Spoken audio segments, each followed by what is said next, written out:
Les amis, dans la Haggadah, vous savez que ce qui m'importe le plus en général dans la Haggadah de Pessah, c'est le conte de la Haggadah. Yetziat Misraïm, etc. Il y a Blainara des centaines et des milliers de pirushim sur la Haggadah de Pessah, sur chaque mot, sur chaque passage, vraiment dans chaque passage de la Haggadah, il y a énormément de pirushim. Donc, on peut se perdre dans tout ça. Donc, ce qui m'importe le plus dans la Haggadah de Pessah, c'est de raconter plein de midrashim sur ce qui s'est passé lors de Yetziat Misraïm. Et une chose que j'ai vue Shabbat m'a énormément plu. Mais vraiment, parce que c'est vraiment quelque chose que je connaissais pas. Et je vous le dis, hein, peut-être que vous le connaissez déjà. Peut-être que vous allez m'apprendre que vous le connaissiez déjà ce midrash et kol hakavod, parce que moi je le connaissais pas. En tout cas, j'ai appris quelque chose, déjà. Chaque passage de la Haggadah, de ma guide, c'est pour ressentir Yetziat Misraïm. Ça, tout le monde le sait. Donc, si on essaye petit à petit de rentrer dans la Haggadah, on va aller depuis le début. Qu'est-ce qu'on dit au tout début de ma guide? Halachmania dit Achalu avatana be'ara de Mitzrayim. Voici le pain du pauvre que l'on mangeait lorsqu'on était en Égypte. Kol dirfin yetevechol. Toute personne qui veut venir manger chez nous à la maison, qui vienne, on lui ouvre les portes. Les amis, quel rapport? Voici le pain du pauvre, celui qui veut venir, il vient. Ah, merci. Merci pour l'invitation. Il fallait pas te déranger. Tu vas me donner du pain sec. Toda Rabba. Bon, cette question, tout le monde la connaît. C'est pas un chidouche. Mais ce qui m'intrigue le plus vraiment, c'est quel rapport Kol Zirfin et Tevechol, tout celui qui veut venir, vient et mange le pain. Il mange ce pain que l'on mangeait en Égypte. Regardez la question de manière plus précise dans les mots. J'aimerais vous lire ce qui est écrit ici dans ce livre. Et Kol Omer Davar B'Shem Amro Mevi Geoula Laolam. Ce chidouche, il est rapporté par Rabbi Goel El Karif Shlita, un des gdolim en Israël. Potri manu et Haggadah b'amirat alachmania. Hamatza azot amunachat lefanenu hi alechem she'achlu avotenu b'Misraïm. Ce pain-là qui est face à nous, c'est le pain que mangeaient nos ancêtres en Égypte. Donc, ce premier passage, il est compréhensible. Oulam, mat pesher ha'emsher. Qu'est-ce que veut dire le reste, la suite? Kol dirfin yetevechol, kol disri yeteveifsar. Ketzat shayechet azmanat haochin yetziat Misraïm. Quel rapport? Écoutez bien ce que je vais vous dire. Quel rapport ce passage-là, venez, je vous invite, avec Yetziat Misraïm? Quel rapport? Je vous ai dit au préalable, en préambule, que tous les mots de la Haggadah sont en relation avec Yetziat Misraïm pour ressentir la sortie d'Égypte. Keilu yatsanu Misraïm. Donc, on prend la matzah, faisant appeler nos ancêtres en Égypte. On prend le maror, Vaïmariou et Traïem. On prend la choroset, avec la fabrication des briques.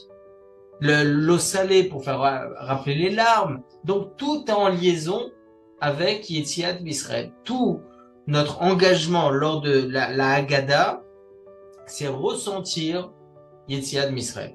Donc, la question qui se pose, je comprends, voici le pain qu'il y avait en Égypte, donc ça, c'est totalement en liaison avec ce qu'on est en train de dire, mais quel rapport maintenant l'invitation? L'invitation, venez, je vous invite, quel rapport avec Yetziat Misraïm? On peut inviter toute l'année, quel rapport maintenant avec Yetziat Misraïm? Quel rapport?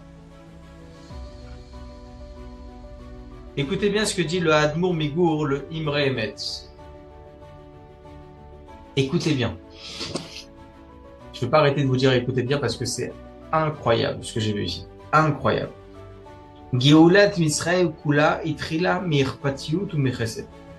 Toute la délivrance d'Égypte a été et a commencé par comment va mon ami et la bonté vis-à-vis de son ami. L'homme vis-à-vis de son ami. Le chesed. on voit ça. On voit déjà dans 5 endroits. Dans 5 endroits, depuis qu'on est descendu en Égypte avec Yosef Hatzadik, jusqu'à Moshe Rabbeinu, on voit dans 5 endroits le chesed du Ham Israël.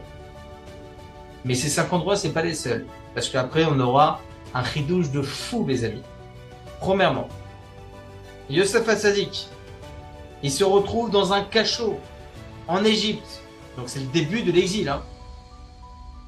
Il se trouve dans un cachot où il doit être logiquement parlant et naturellement parlant pour une personne logiquement bien constituée, dans une dépression pas possible.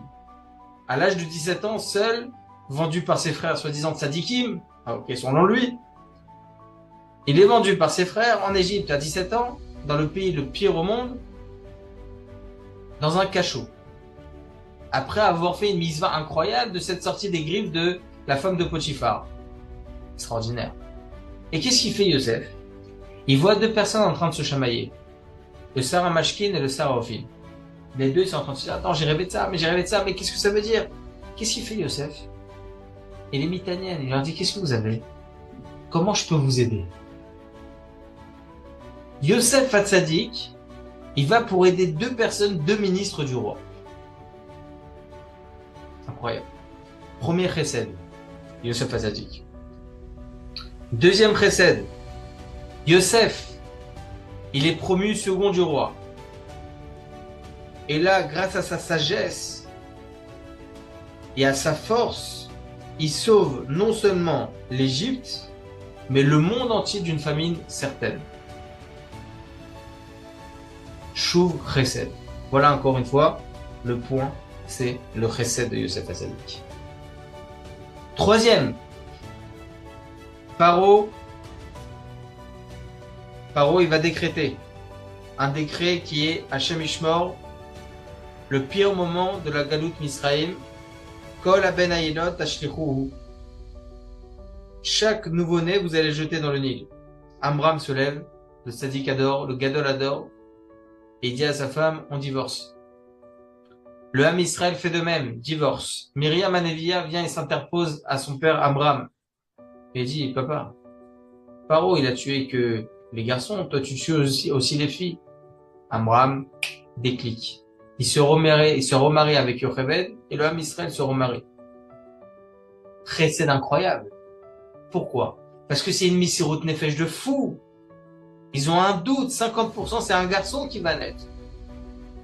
Mais là, ils savent pertinemment que d'un d'entre eux va sortir le Goël. Il va sortir le délivreur du Ham Israël. Messirut Nefesh incroyable du Ham Israël. On continue à faire naître des enfants. On ne sait jamais, peut-être que de nous va sortir le délivreur. Chesed. Bithia, la fille de Paro, elle voit dans le Nil, donc ce couffin,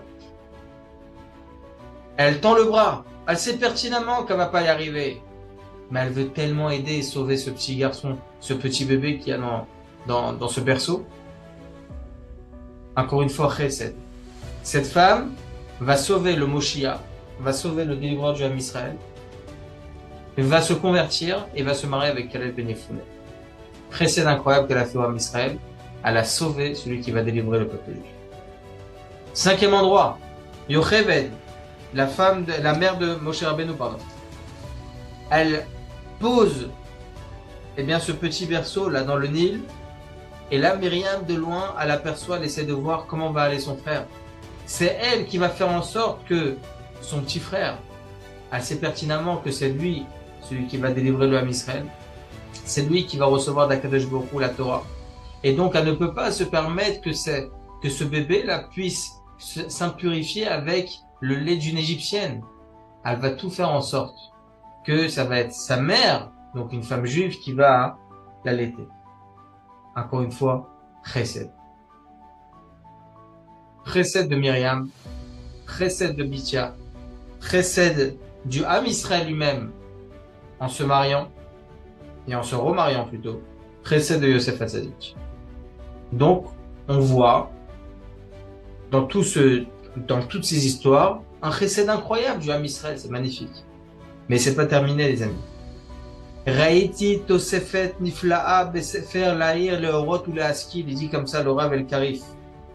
Il a vu comme ça quelque chose, un rajout supplémentaire dans le livre, la'ir leorot ou le'askil. Un midrash incroyable qu'à titre personnel je ne connaissais pas, les amis. Écoutez bien. Be'ed chez Moshe et Aaron ba'im lifne paro. Lorsque Moshe et Aaron se présentent à Paro, pardon, ils lui disent, à Kadesh Baruch Hu, il a dit, délivre le Ham Israël. Le peuple juif a besoin de fêter, de rapporter un korban à son Dieu, qui est à Kadesh Baruch Hu dans le désert. Paro, il leur dit, regardez. Nirpin, atem nirpin. Alken, atem omrim, nelcha nizbech al Hashem. Veteven lo eten lachem, vetochen levanim, titenu. Dit non seulement, je ne vais pas les délivrer, mais je vais alourdir leur fardeau. Parce que, à partir d'aujourd'hui, ils devront fabriquer des briques sans le foin que je vais leur livrer. Ils devront aller eux-mêmes prendre le foin, faire ce ciment et faire eux-mêmes les briques. Et il rajoute le rokéar, la chose suivante. C'est quoi titenu? Les tochen levenim titenu. Nous donnerons. On donnera, ça veut dire, ils iront eux chercher. C'est quoi titenu? Kol Yehudi, écoutez bien ce que dit le rokéar au nom du Midrash. Chaque juif, il avait l'obligation de fabriquer chaque jour 400 briques. Paro, il leur a dit, Teven lo iten lachem, c'est quoi titenu? Taftnu, 400 donnés. Teven lo iten lachem, du foin je leur donnerai pas. Mais par contre, le nombre de briques restera le même. Ils devront chaque jour fabriquer 400 briques. Même sans foin, ils feront ce qu'il faut. À la fin de la journée, qu'est-ce qui se passait? Eh bien, il y avait les émissaires du roi qui venaient, qui vérifiaient, les gendarmes. Ils regardaient chacun s'ils avaient rapporté 400 briques ou pas. Et si il y en avait un qui n'avait pas fabriqué les 400 briques, eh bien, ils le frappaient avec des coups insupportables. Mais il y en avait un, Baruch Hashem jeune, tous les jeunes, Baruch Hashem, ils avaient la possibilité de fabriquer un peu plus, 500, 600 briques par jour. Donc qu'est-ce qu'ils auraient pu faire? On laisse 400 pour aujourd'hui, 200 pour demain, comme ça demain j'aurai que 200 à faire. Non. Qu'est-ce qu'ils faisaient? Écoutez bien ce qu'il dit le Midrash. Otam mataim levenim notarim ayu tormim lechol amiskenim. Les 200 briques restantes, il les gardait pas pour le lendemain, pour travailler moins le lendemain. Non, il les donnait aux personnes âgées, vieillards, faibles, qui ne pouvaient pas fabriquer eux les 400. Hop, on te donne 200, comme ça tu te fais pas frapper dessus. Et là, à ce moment-là, qu'est-ce qui se passait? À partir du moment où Moshe et Aaron sont partis voir Paro pour demander de délivrer le Ham Israël, Paro il a alourdi. Personne, écoutez bien ce que dit le Midrash, personne, même les jeunes, n'arrivaient pas à arriver à 400 briques par jour. Impossible. Ils arrivaient à 100, 150, les jeunes bien forts, etc. Ils arrivaient à 100 maximum, 100 briques par jour. Les vieillards, les vieux, les faibles, ils arrivaient à combien? 10, 20, 30 briques par jour. Écoutez bien ce que dit le Tana d'Eliyahu, les amis, c'est un truc de fou. Le Tana d'Eliyahu, il dit la chose suivante. Nishbeu Israël a sotresed. Ils se sont fait un serment l'un à l'autre, le Ham Israël. Em asu chesed adir zeimze. Ils ont fait un chesed de fou. C'était quoi le chesed? Omed Yehudi besof yom ha'avoda. À la fin de sa journée, le juif, il se levait. Il allait voir son ami. Il dit, tirez. Ani et arbameot sheli lo gamarti. J'ai pas terminé les 400. Makot et kabel bechol mikre. Dans tous les cas, je vais recevoir des coups. Lo kol kach nora. C'est pas grave. Ani adam tsaïr. Je suis un jeune homme. Aval kan batzad omed adam mevugar vechole. Mais là, à côté, il y a un vieillard, malade, affaibli. Lui, il a reçu une vingtaine, trentaine de briques. Lui, s'il reçoit des coups, il meurt sur place. Ani rotse la tête mea levenim shispakti la sotayot. J'ai envie de lui donner mes 100 que j'ai fait. De toute façon, ça va me servir à rien. Ça va me servir à rien. Nishbeu Israël asot chesed. Ça veut dire, ils se sont fait un serment l'un à l'autre. Echad taram la misken mea levanim. Le jeune homme, celui-là, le numéro 1, il a donné 100. Le deuxième, il a dit, c'est quoi, moi aussi? Je vais donner 100. Le troisième, moi aussi, je vais lui donner 100. Et comme ça, chaque vieillard, écoutez bien ce qui est écrit dans le Tana de Eliaou, chaque vieillard et faible recevait et avait à la fin de la journée 400 briques. 400 briques. Alors que les jeunes hommes, les jeunes forts, etc., eux, ils recevaient des coups. Anashim Shavdu Kaché V'Yechinut Alevenim, eux, ils avaient travaillé dur pour arriver à 100, déjà à 100. Ils donnaient leur travail. À Orachayim, écoutez bien, c'est pas terminé. À la fin de Parashat Shemot, il rajoute quelque chose d'incroyable. Vaetzav Paro Bayom Haou. Paro, il a ordonné ce jour-là, c'est Xéra de ne plus donner de foin. Et que chacun devait rapporter 400 briques sans le foin. Il dit l'Orachayim Akadosh, Ota Xéra la Teven Rak Yom Echad Bilvad. Cette Xéra, il dit l'Orachayim Akadosh, ce décret sur le Ham Israël, de ne plus, de faire 400 briques par jour, sans foin, eh bien, cette Xéra n'a duré qu'une seule journée, Bayom Haou. Il dit l'Orachayim Akadosh, c'est quoi Bayom Haou? C'est une seule journée. Pourquoi? Il dit l'Orachayim. Les Machorat Gvarit Batla Xéra. Le lendemain, il n'y avait plus de décret. Madoua. Pourquoi? Berega. Chez Yehudi, Mouchan et Kabel Makot Kedela Azor la Chéni. À partir du moment où il y a un juif qui est prêt de recevoir des coups pour aider son son copain. Aya Mouchan Lisbol Kedela la Chéni. Quand il est prêt, ce juif-là, à souffrir pour sauver son ami, Miad Betela Akzera Venosho Israël. De suite, le décret s'est arrêté et la délivrance a commencé. Et donc, Geulat Misraim Echla Vechesed. Juste termine. Donc la Geoula d'Égypte, elle a commencé par quoi? Par le Chesed. C'est pour ça que le Sfat Emet Migour, il dit comme ça, que la Haggadah commence par quoi? Kol dirfin et tevechol. Chaque juif qui veut venir manger à la maison, qui vienne. Pourquoi? Sheken bazet lui a Géoula d'Israël.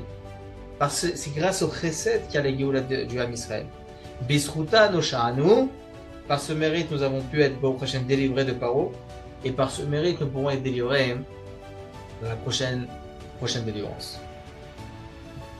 Voilà le Midrash.